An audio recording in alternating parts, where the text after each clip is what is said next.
लोग क्या कहेंगे, ये 3 शब्द तुम्हें आगे बढ़ने से रोक रहे हैं।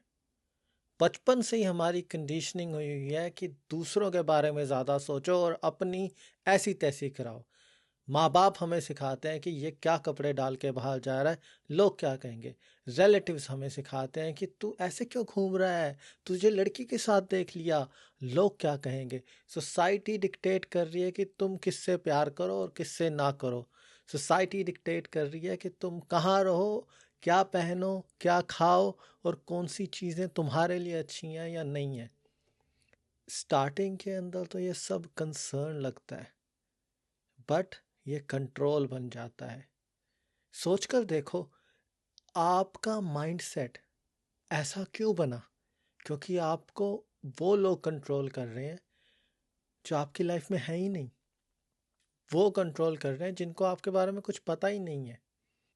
आई know parents are very important, but do they actually know who you are right now?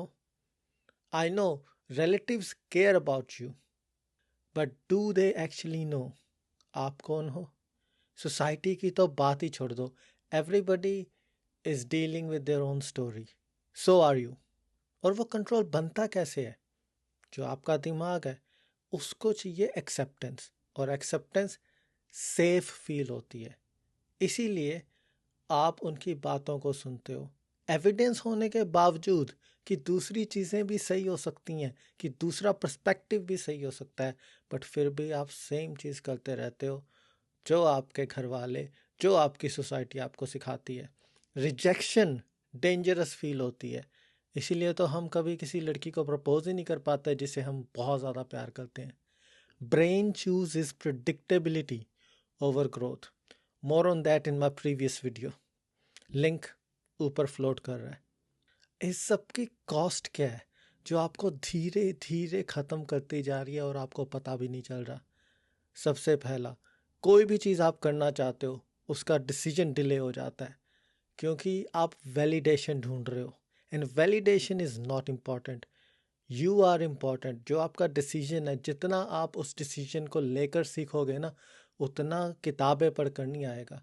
जो आपके सपने हैं कि मेरे को एक दिन ये चीज़ चाहिए, वो कैसे मिलेगी जब आप अपना डिसीजन ही डिले कर रहे हो? अपनी लाइफ को दूसरों के अप्रूवल पे क्यों जीना है? एक कोट कहीं सुना था मैंने, जब मैं 20 का हुआ तो मुझे चिंता थी कि लोग मेरे बारे में क्या कहेंगे। जब मैं 30 का हुआ तो कहने लगा कि मुझे फ़र्क नहीं पड़ता लोग क्या सोचते हैं। और जब मैं 40 का हुआ, समझ में आई एक बात, कभी लोगों ने मेरे बारे में सोचा ही नहीं। इसका रीज़न पता है क्या है?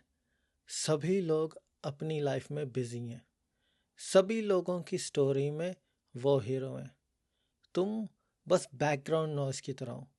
बट आप उस बैकग्राउंड नॉइस को समझो, दिस इज़ वेरी लिबरेटिंग, क्योंकि आपके पास परमिशन है, जो भी करना चाहते हो कर सकते हो। लोग क्या कहेंगे से ज़्यादा ज़रूरी है कि तुम अपने बारे में क्या सोचते हो। क्या तुम चाहते हो कि मैं आगे बढ़ूं? येस और no? If answer is yes, तो क्यों पीछे रह रहे हो? क्या आप चाहते हो कि ये चीज़ मैं हमेशा से करना चाहता था? फॉर एग्ज़ाम्पल मैं यूट्यूब चैनल बनाना चाहता हूँ, फॉर एग्ज़ाम्पल मैं गिटार सीखना चाहता हूँ, फॉर एग्ज़ाम्पल मैं उस लड़की को प्रपोज करना चाहता हूँ। Why are you not doing it? क्यों नहीं कर रहे? इन एनी सिनेरियो, अगर आप कामयाब नहीं होते तो आपका टाइम कितना बचेगा? यू विल नो कि वो लड़की तुम्हें पसंद करती है या नहीं करती। You will know are you good enough for a YouTube channel और not. Consistency pays off. Try again. But you can grow with every failure. किसी ने सच ही कहा है, failures are the pillars of success. Only happens जब आप decision लेते हो।